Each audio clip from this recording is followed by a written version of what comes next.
Start. हमारे देश का नाम।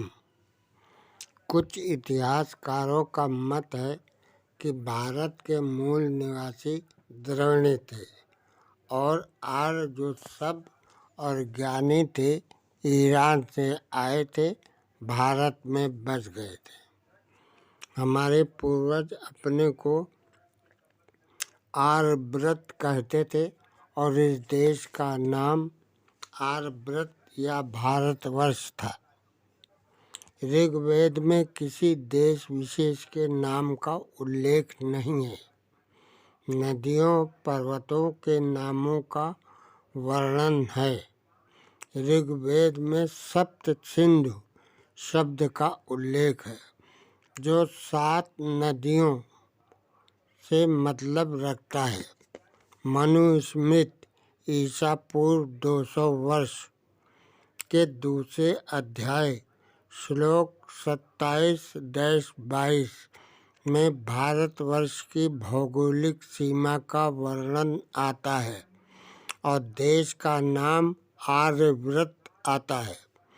पौराणिक साहित्य में कई स्थलों पर आर्यव्रत भारतवर्ष नामों का उल्लेख है, किंतु कहीं भी हिंदू शब्द का उल्लेख नहीं मिलता है।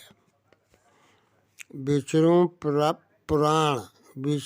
पुराण 2/3/1 में कहा गया है कि समुद्र के उत्तर में व हिमालय के दक्षिण में जो वर्ष है उसका नाम भारत है।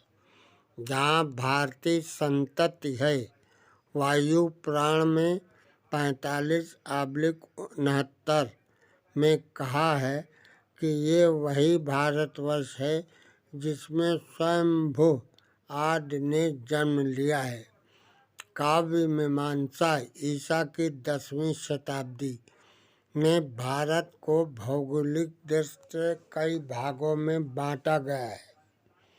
हिमालय, विंध्याचल, मध्य आर्यव्रत और वहीं पर 4 वर्णों और 4 आश्रम पाए जाते हैं और सदाचार की जड़ भी वहीं पर है।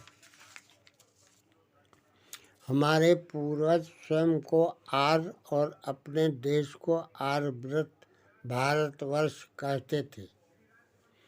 हिंदू शब्द का जन्म सिंधु शब्द से होता है। ईरान से आकर यहाँ बसे भारतीयों को हिंदू नाम दिया।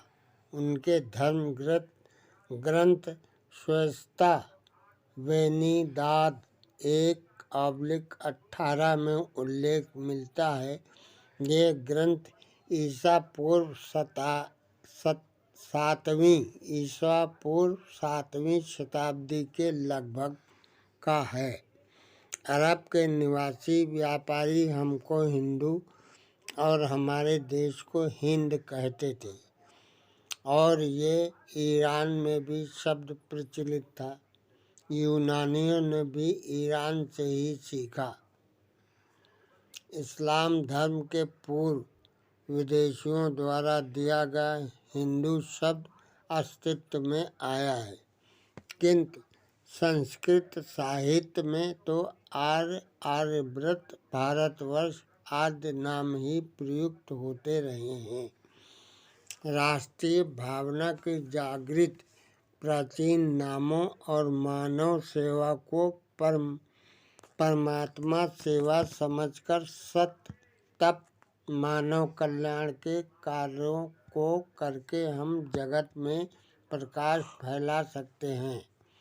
ये भाषणों में नहीं, प्राचीन भारतीय वेद पुराणों में उल्लिखित नियमों कर्मों के अनुसार आचरण में भी आना चाहिए।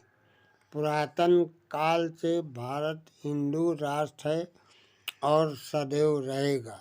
बहुत से विदेशी आए, उनसे हमने अच्छी चीज़ें सीखी, जिससे हमारी भारतीय संस्कृति समृद्ध हुई है।